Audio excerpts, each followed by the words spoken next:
Fun fact, Sally Kirkland was Bob Dylan's girlfriend in 3 different decades. They both moved to New York City in the early 60s. Kirkland studying at the Actors Studio with Lee Strasberg, and Dylan, of course, in the Village doing his thing. And one of his things he was doing was Sally Kirkland. 3 different decades they've been linked together romantically, and there was even rumors that they were married at some point. Not surprisingly, this lady was a super intellectual and diverse and crazy and sexy and everything else, is evidenced in this episode of The Morton Downey Show from CNBC, July 23rd, 1990. She was promoting her film Heat Wave about the Watts Riots. It's refreshing to see how 2 diverse background folks can have respectful, intellectual, and humorous discourse. R.I.P. Sally Kirkland. New York City, you're on the air with Morton Downey Jr. Chicago, Illinois, come on, Wendy, you're on the air.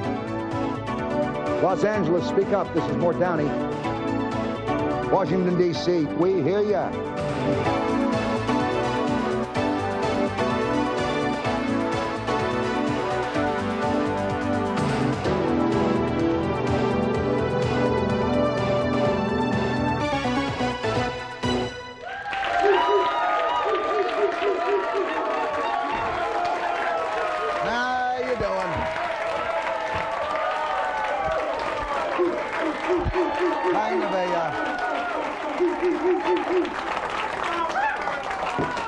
Vinio, how you doing? How's Isaac and Hot Ice? Is that a dead act now? Is that gone? Yeah. Laurie's in. I'd like to thank the gang back there for, during between shows, a little serenade that you did of... Don't give up your daytime job.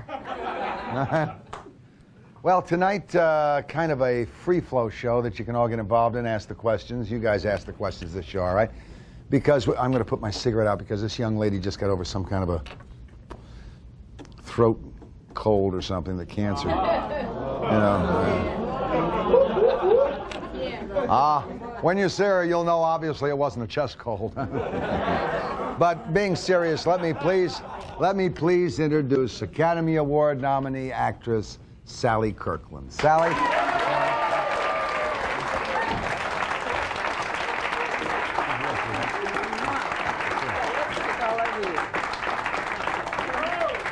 Oh, dear. Now, I wanted you mainly, I mean, you've had Academy Award nominations, you've been in every major film in the past 15 years, but you're also an activist. And you like to do films that have a meaning to you and your feeling for what goes on in this country. You are in a new film that you're starring in that is being released in a short period of time. Would you tell the folks exactly what the film is, what the story is about? I'm going to sit back and relax and let the audience ask you questions. Okay, well, actually, it's a movie for television, Turner Network, and it's on pretty much the whole week of August 13th through the 19th.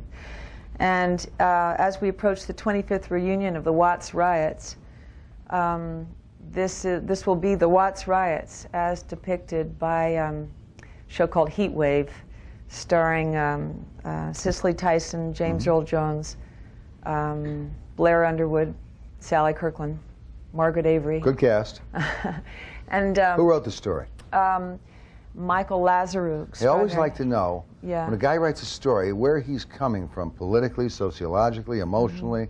Well, how old is the guy? He's probably in his 30s. When he was a young kid, he was in L.A. driving right at the moment where the flames had overtaken 54 miles worth of L.A. and all of Watts. And so he just saw it visually as a kid and remembered it. And Kevin Hooks is directing. Ironically, Bobby Dean Hooks, I know from New York. It's not that I was in The Blacks by Janae off Broadway when I was a kid, but I used to go as a high school kid and see Cicely Tyson and James Earl Jones and all of them work out in Janae's The Blacks. Well, get me back to the movie now. Get me back because I'm anxious how a kid who saw the thing, saw the fire, was very impressed. But here again, it looks like a case of He's white, by the history, way, the writer. Yeah, which is fine. It looks like history being written by people who didn't participate in history. Well, maybe. I don't know if he's participating now.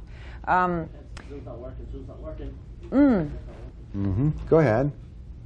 No, don't pay attention to these guys. You're kidding? He's got his bookie on the phone. He's trying to place a bet. He's trying to place a damn bet, and so don't even worry. Okay.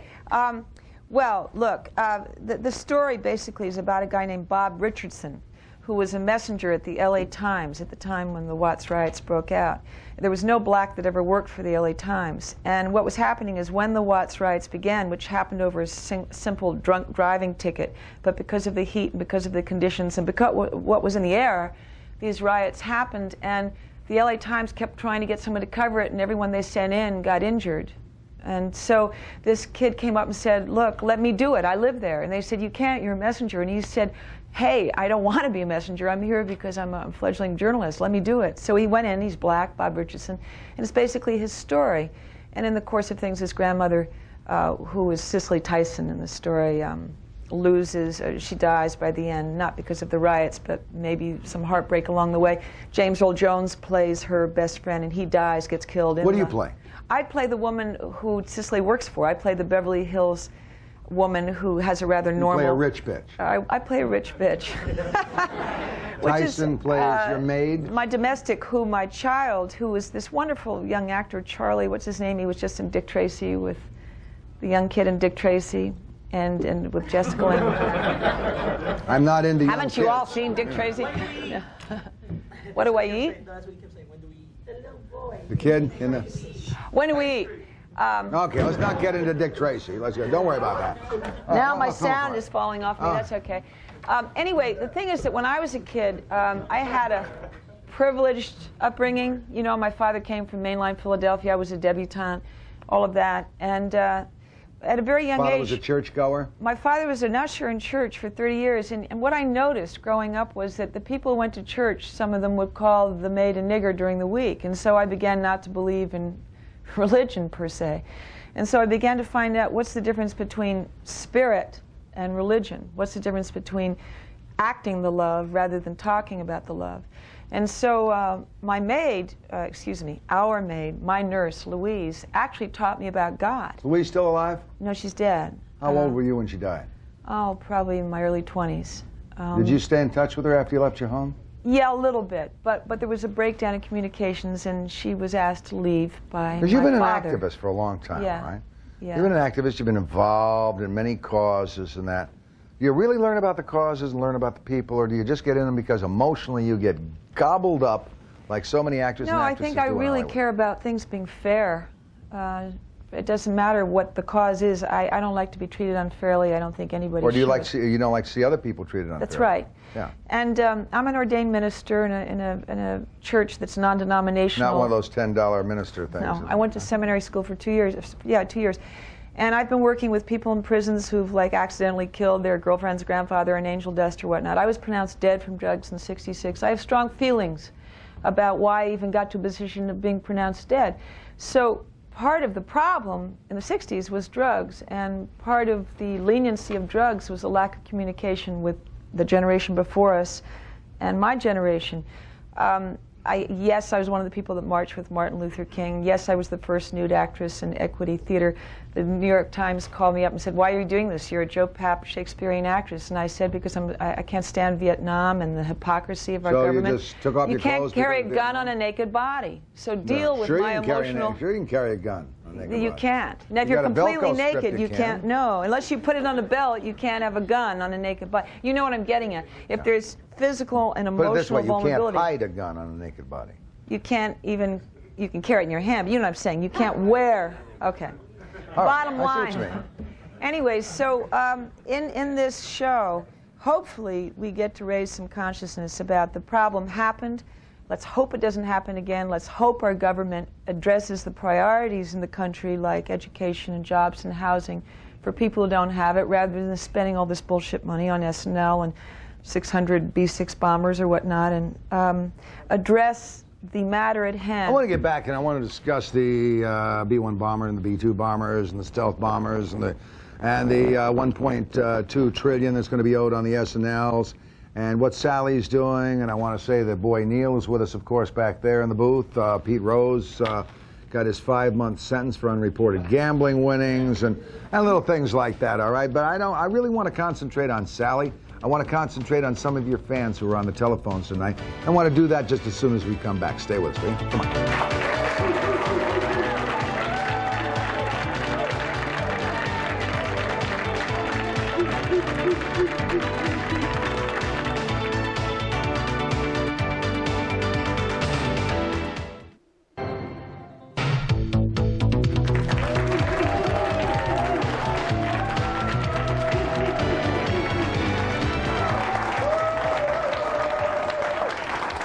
All right, before we get back with Sally, let's talk to some of the folks who are on the line. Hi, you're on Downey. Who's this? Hi, this is Mary. Hi, sweetheart. How are you? Good. Good. Hello.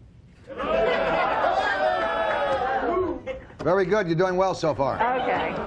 Question for Sally. Good. Yes, she mentioned she's from a privileged background. I wonder if she's thought and philosophized about how much that's responsible for her being able to attend to these causes. You know, if she was from a poorer background and had to fight her way up, would she have the same spark and desire? Hopefully. I think I've had 20 million lifetimes. So the fact that I had shelter and clothes and more money than the average person in this one doesn't mean that I wasn't dirt poor and starving in the last one. I think it has to do about the soul. Whether the soul responds to helping souls. Okay, thank you for calling. And before we get into any soul stuff, let's get right back to the body. This is the Star magazine. And this is It's Sally this Kirkland. week. This is this week. This is Sally Kirkland. This week. So you guys can't see On the this, can you? newsstands. Huh? On the newsstands. Thanks. So, Thanks. listen, while I dig talking about the soul, I noticed the Star didn't take much of a picture of any soul there. What do you like most? What do you like most? Do you enjoy TV, movies, or the stage the most? Actually, Anna, the movie I got all the awards for, was film, but I was playing a stage actress. And I would say that that's the best of both worlds. When you get to, I would say film, playing a real person, playing a person who has historical reality in a film would be my favorite. I think films, the way they're made now, they cut too much. They don't let an actor do a beginning, middle, and end of a scene. They do what I call MTV cutting. So the performance I give a lot of times on camera, I go and see the finished version. I say, well, what happened to that scene? What happened to that moment? So you don't have the power. Well, also what they're doing is they're taking the master shot and then they're going in for the close-ups. And whereas you might do your best acting in the master shot, then you're repeating the lines in the close-up, it might not be the same. You repeat it again. Some of your best natural acting has gone onto the cutting room floor. It's true. I'm just now meeting with people. Sounds like I know what I'm talking about, right? Bullshit. But you're doing it all now. You're being a talk show host and you're being a film actor and television actor, so you know what you speak. I think that Anna was great, and I hope you all rented on video if you didn't see it, because the cameraman and the director decided to leave the camera on sometimes for 5 minutes. So it was like doing stage. Well, it was a lot like Jack Nicholson's Pritzky's Honor. Yeah. It was done the same way. Yeah. I noticed that what do they call that? The memorialization of a scene. Where you really get to do it as if you're on stage and there's a camera on you. You've been politically active most of your life. What do you make of the 90s so far? I like that people are standing up more. I think it's a throwback a little to the 60s, hopefully without They're standing drugs. up more because we're having more guts We're on fed up television. more. Well, are we having more guts on television, too? And, maybe the networks are having a little bit more I was guts. so proud to be in London and watch, was it Brokaw or somebody talking about the wall coming down. I was in London watching the BBC, and there was an American newscaster, even before Europe knew, America knew, that the wall was coming down. I thought, thank God for television. You know, as much as we squawk at Reagan, and I think Reagan was probably one of the most inept presidents we had, but a very nice guy that you'd like at your cocktail party, he did one thing that was great. He called Russia the evil empire. It so enraged them. We so overspent on defense in this country. And we overspent on the B-1 and the B-2 and on everything else. But Aren't what it we did still? was... No, not as much as we were. You pull back slowly. Got a long Sally, way to if you go. just empty it out. I have a if theory. you empty it out, well, Can you- let hear me my finish theory? before you give me your theory. Oh, then you promise I can say it? Of course. You Okay. empty it out and throw everyone out of work, and you're going to take care of them in another way, all right? Because you just don't empty your defense spending out that fast. That's Your true. theory. My theory. There was a Greek play called Lysistrata, years and years and years and years ago. Well, it was all about... I never heard of it, but go ahead. The idea of Liz Estrada got all of the women and bonded with them. And they loved men. They weren't gay or anything. These are women who loved men who had husbands and lovers. But they bonded. They bonded. How? And they said, we are going to stop making love to you, having children with you, being with you in any way or form unless you stop going to war. My girlfriend does that every week. That's no big deal. My girlfriend does that every week, and I go out and buy the damn Star, and I turn to that section, and I'm okay. But I mean, let's do an as if. All right. There's an expression, as if all the women in this country and all the countries decided for one 24-hour period, or maybe 48 hours, maybe a week, that they would not make love to their husbands unless all guns, you know, knives, you know, bombs or intentions for bombs were completely gotten rid of. I bet you men would stop thinking so violently. I think they would prefer... No, I think if you did that, men would think a little bit more violently, and the guns and the knives... They're all standing up in a corner. What? Doing other things to themselves. No, I'm sorry, say that If there was again? no women involved, it wouldn't bother them at all, because they can get their rocks off any other way. They don't need us. Hey, we'll come back and we'll talk about rocks and hatred in Palm Beach, Florida. Stay with us.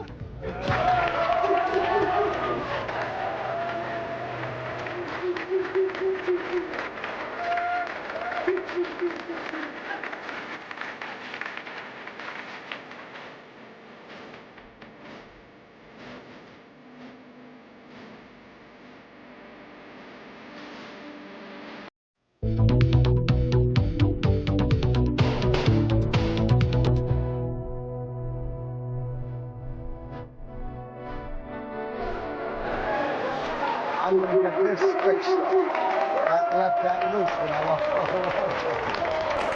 All right, let's go. Sally Kirkland, our guest, Academy Award nominee Sally Kirkland, with us and our audience. Go ahead, sir. Yes, Sally. You said that you did a lot of drugs in the 60s. Are you doing anything, any drug programs for young people or for old people who still hung up on them? Yeah. Or you just saying no? No. I haven't had even a marijuana joint since 1969. I haven't had a cigarette since 69. What I do is I teach seminars for people through insight training seminars in 16 cities in America, in England, Scotland, France, and coming up, Germany. And I teach people for, sometimes it's a day, sometimes it's 5 days, how to get rid of their addictions, be it cigarettes, alcohol, overeating, anything that stuffs the emotions. I get people working with their emotions through comedy, improv, through emotional recall, healing of memories, hatha yoga, little meditation, stand-up comedy, all sorts of different things. And then when they leave me, they don't do it anymore. Well, how about training people? You follow up give them and know that jobs? they don't do it anymore? Yeah, they write me a letter the first month after, and then like a month later, and they keep in touch with me. Any programs like these people will get some money into their pocket, some housing, any programs where I actually work with, people will get benefit instead of the happy feeling of Right. the yoga. We work with goal setting, affirmations, and visualizations. Like the way I got the Oscar nomination, I didn't have a studio behind me. I just had the goal, right? I went out and got an investor. I kept saying, I'm going to win, I'm going to win, I'm going to win. I wrote it 100 times a day. I made a mind map. So we work with techniques to help you take control of your life and stop being a victim. Go ahead, Vinio. Is that your wife sitting next to you, or is that other girl you introduced me to? We see Sally Kirkland. I see her very sexy sometimes. Today you come out very conservative. What was the real image behind Sally Kirkland? Oh, I think there's so many, I can't count them. The main image. Is your real name Sybil Kirkland? No. Very good. No, I think that being a good actress means that you're, you know, many different people pulled into one. Hopefully I don't get bored. I don't like getting bored, and I don't like boring people. So the minute I do one thing too long, I'll change the image. Like an Does that Anna, include marriage? Well, no. But wait a second. Can you get bored in marriage? Yes. Have you been married? Twice. Did you get bored? In one of them, yes. When you did you change things? Yes. Did you change them before you got rid of the marriage? No, I tried to make the marriage work. I went to a lot of therapy and everything. I would like to get married again. I love men. I can't live without men. I want the right man to happen so that I stay married all my life. You're already taken. You're right. By the best. By the best. I even met her. One thing, Isn't she once I've great? met a man's woman, I will never, ever hurt that woman. Good for you. I'm a the same strong way. believer Once in I've that. met a man's woman, I'll never, ever, ever hurt that woman. Listen, Sally knows my Lori. Vinny knows my Lori. She's very beautiful. My Lori's bigger than I am. So I chill out. I chill out. Come on, where's the audience? Here we are, this young lady here. Hi, Sally. You were talking about heat wave and the Watts riots. What do you think we can do today as concerned citizens? Well, what we can do is real simple.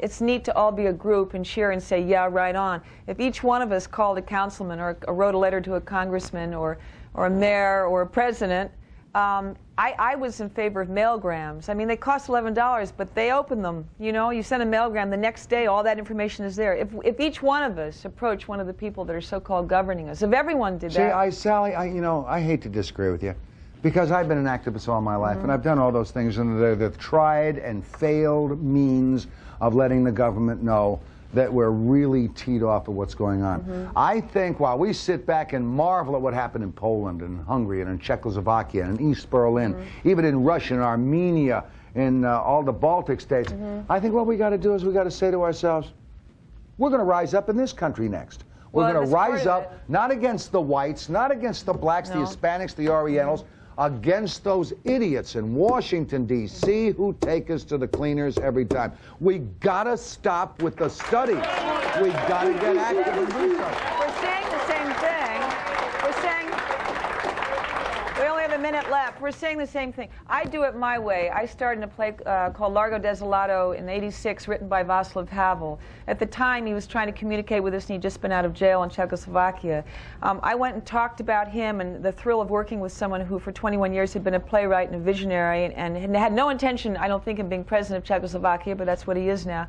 And I talked about it everywhere I could go. When I did Anna, I was the only American with a Polish writer, Polish director, a Czech co-star. And when I received my Golden Globe for Best Actress, I said, not only is this about acting, for me this is about peace. If we could all make films that brought all the countries, particularly East and West, and the opposite sides of the Iron Curtain together, then the artists and the visionaries could show human beings living with human beings. Well, I started to say about Reagan calling them the evil empire.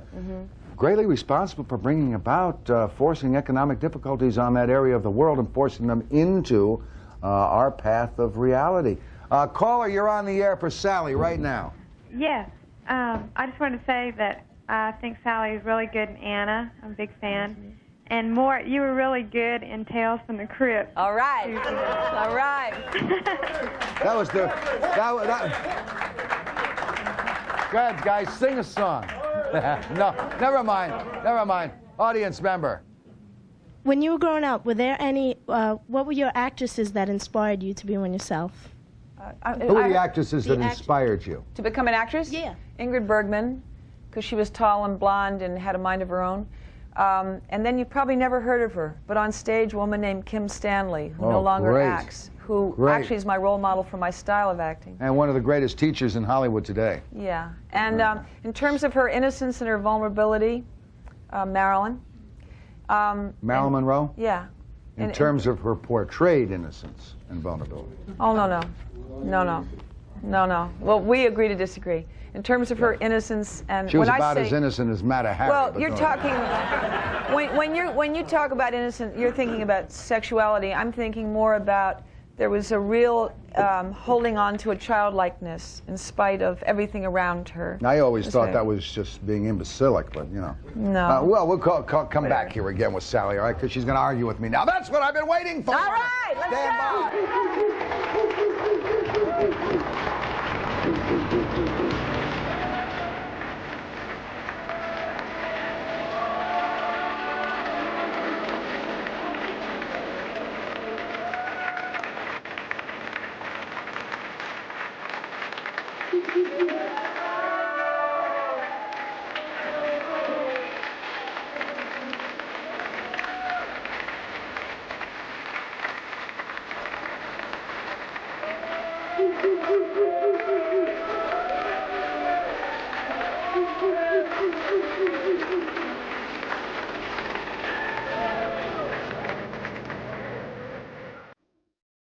Thank you for watching Cleveland Live Music. If you like what you see, hit the subscribe button. There's further patronage information in the video descriptions below. Thanks for all the support and making the channel grow.